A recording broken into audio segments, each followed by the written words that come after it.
రాజమండ్రి కిమ్స్ బొల్లినేని ఆసుపత్రిలో ఆత్మహత్యాయత్నానికి పాల్పడిన ఫార్మాసిస్ట్ నాగాంజలి మృతి చెందింది.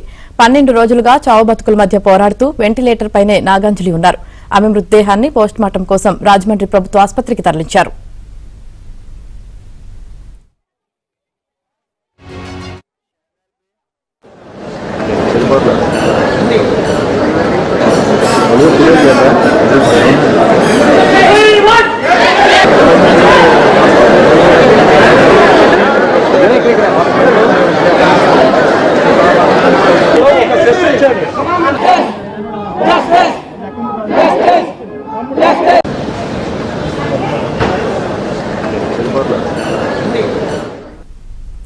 కిమ్స్ బొల్లినేని ఆసుపత్రిలో ఏజీఎంగా పనిచేస్తున్న దీపక్ లైంగిక వేధింపులతో ఫార్మాసిస్ట్ నాగాంజలి ఆత్మహత్యాయత్నం చేసుకుందని తల్లిదండ్రులు ఆరోపిస్తున్నారు. ఇప్పటికే నిందితుడు దీపక్ ను పోలీసులు అరెస్టు చేశారు. దీపక్ ను కఠినంగా శిక్షించాలంటూ నాగాంజలి తల్లిదండ్రులు డిమాండ్ చేస్తున్నారు.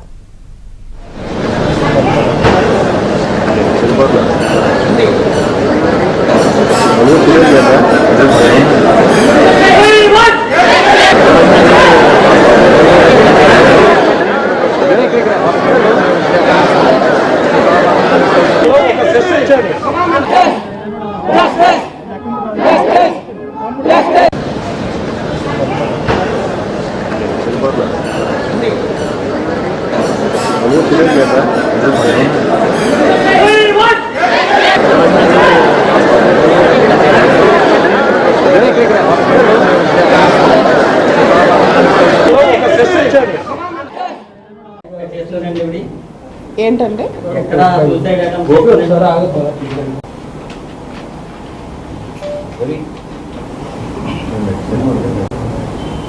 ఓకేనండి.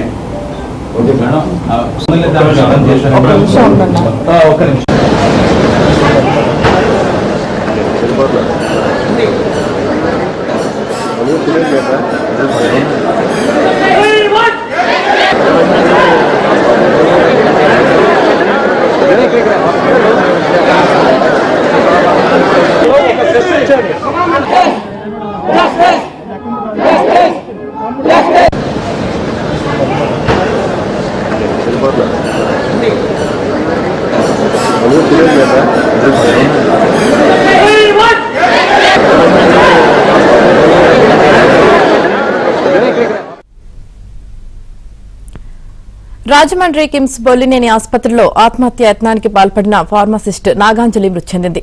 12 రోజులుగా చావు బతుకుల మధ్య పోరాడుతూ వెంటిలేటర్ పైనే నాగాంజలి ఉన్నారు.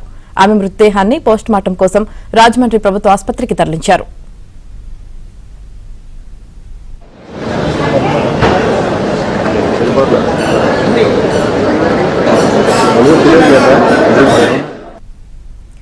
కిమ్స్ బొల్లినేని ఆసుపత్రిలో ఏజీఎంగా పనిచేస్తున్న దీపక్ లైంగిక వేధింపులతో ఫార్మాసిస్ట్ నాగాంజలి ఆత్మహత్యాయత్నం చేసుకుందని తల్లిదండ్రులు ఆరోపిస్తున్నారు. ఇప్పటికే నిందితుడు దీపక్ ను పోలీసులు అరెస్టు చేశారు. దీపక్ ను కఠినంగా శిక్షించాలంటూ నాగాంజలి తల్లిదండ్రులు డిమాండ్ చేస్తున్నారు.